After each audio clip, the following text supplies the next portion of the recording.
정의는 왜 우리 편이 아닐까? 이런 생각 한 번쯤 해보지 않으셨나요? 오늘은요, 이 아주 도발적인 질문의 답을 한번 시스템 속에서 찾아보려고 합니다. 혹시 진짜 별로인 병원이나 엉망인 학교 같은 곳에 대해서 다른 사람들은 절대 당하면 안 되는데 하고 경고하고 싶었던 적 없으세요? 아마 많은 분들이 있으실 거예요. 예를 들면 과잉 진료하는 병원이라든지 아니면 좀 부당한 일을 겪은 직장이라든지 이건 알려야 돼. 이런 생각 당연히 들죠. 근데 아마 여러분이 쓴 그 글 바로 삭제될 겁니다. 진짜 큰맘 먹고 올렸는데 순식간에 그냥 사라져버리는 거죠. 너무 억울해서 다시 올려봐도 결과는 똑같습니다. 아니 도대체 왜 이러는 걸까요? 자, 첫 번째 이야기입니다. 사라지는 폭로글. 이게 무슨 거대한 음모 같은 게 아니에요. 그냥 시스템입니다. 그럼 지금부터 이 시스템이 대체 어떻게 돌아가는지 한번 제대로 파헤쳐보겠습니다. 두 번째는 바로 자동 삭제의 비밀입니다. 여기 아주 중요한 법적인 장치가 하나 숨어 있거든요. 그게 뭐냐면 바로 임시조치라는 제도입니다. 이게 정보통신망법에 있는 건데요. 여기서 진짜 황당한 포인트가 뭐냐면 진실인지 아닌지 확인하기도 전에라는 부분이에요. 그러니까 내가 쓴 글이 진짜 사실이든 아니든 아무 상관이 없어요. 그냥 상대방이 이 글 때문에 내 명예가 훼손됐어요 라고 딱 신고만 하면 플랫폼은 무조건 일단 30일 동안 그 글을 안 보이게 숨겨야 되는 거예요. 이 과정을 보면 정말 기가 막힙니다. 아주 간단하고 기계적이에요. 자, 보세요. 내가 비판글을 딱 올려요. 그럼 상대방이 그걸 보고 삭제 요청을 하죠. 그러면 플랫폼은 그냥 바로 30일 동안 글을 숨겨버립니다. 진실을 따져보거나 대화를 해보거나 이런 과정이 아예 없어요. 아니, 플랫폼은 대체 왜 이렇게 하는 걸까요? 우리를 괴롭히려고? 그런 건 아니고요. 플랫폼 입장에서 한번 생각해 보세요. 거기는 언론사가 아니라 그냥 회사잖아요. 매일 쏟아지는 그 수많은 글들의 진실을 어떻게 일일이 다 판단하겠어요. 괜히 잘못 느꼈다가 법적인 책임만 지게 되니까 그냥 가장 안전한 길을 택하는 거예요.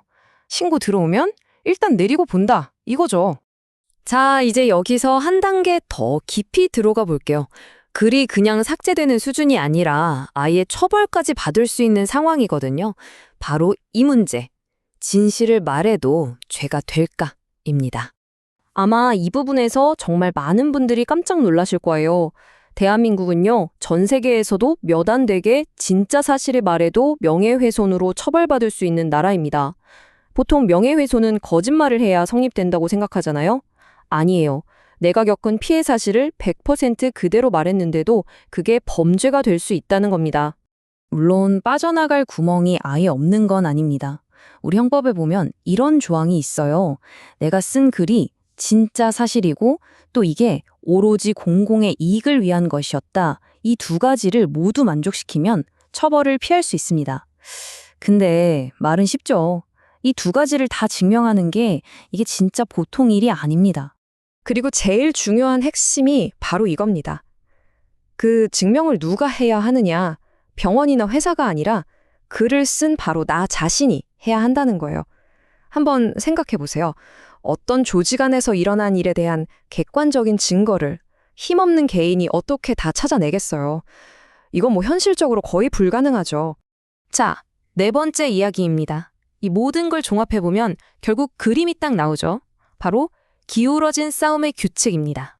왜 이 싸움이 개인에게 불리하게 느껴질 수밖에 없는지 그 근본적인 이유가 바로 여기 있습니다. 우리 법, 그러니까 법적 정의가 가장 중요하게 생각하는 건 뭘까요? 바로 한 명의 억울한 사람도 만들지 말자는 거예요. 그런데 우리가 보통 생각하는 사회적 정의는 뭐죠? 더 이상의 피해자를 막아야 한다는 예방에 가깝죠. 이 둘의 목표가 서로 다른 방향을 보고 있는 겁니다. 그리고 바로 이런 상황에서 힘 있는 쪽이 개인을 압박하는 아주 강력한 무기가 등장합니다. 바로 슬랩, 우리말로는 전력적 봉쇄 소송이라고 하는데요. 이건 소송에서 이기는 게 목적이 아니에요. 그냥 소송을 거는 그 과정 자체로 상대방을 경제적으로, 정신적으로 완전히 지치게 만들어서 알아서 입을 다물게 만드는 아주 고약한 전략인 거죠. 바로 이 지점에서 이 싸움이 왜 기울어진 운동장인지가 너무나 명확해집니다.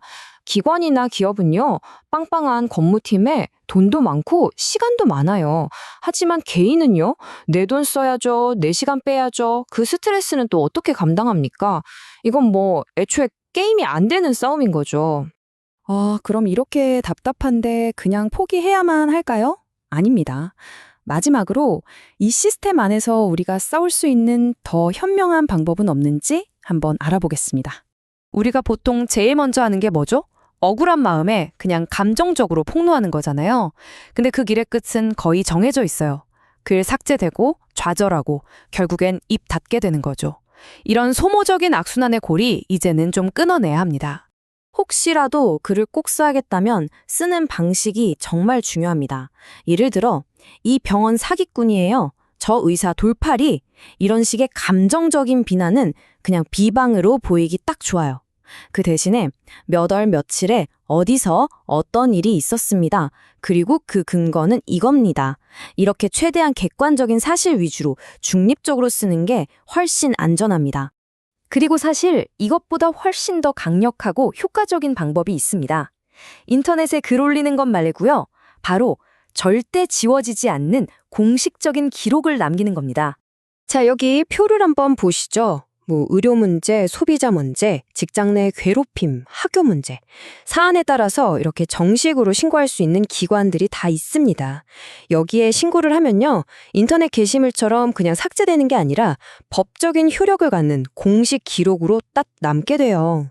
인터넷에서 여론전 하는 것보다 이게 훨씬 더 현실적인 해결책이 될 수 있다는 거죠.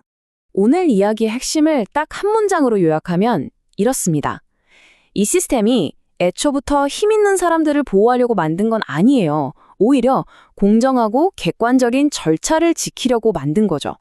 하지만 바로 그 절차가 결과적으로는 돈 없고 힘없는 약자들에게는 너무나도 넘기 힘든 벽이 되어버린 겁니다.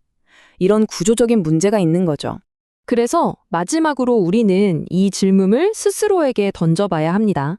이 절차 자체가 이렇게 불공정한 싸움을 만든다면 우리는 과연 개인의 명예를 지켜줄 권리와 공공의 이익을 위해 진실을 말할 권리 사이에서 어떻게 균형을 찾아야 할까요? 이 두 가지 중요한 가치가 부딪힐 때 우리 사회는 어떤 방향으로 나아가야 할까요? 정답은 없지만 이 고민을 시작하는 것, 그게 바로 더 나은 시스템을 만드는 첫걸음이 아닐까 싶습니다.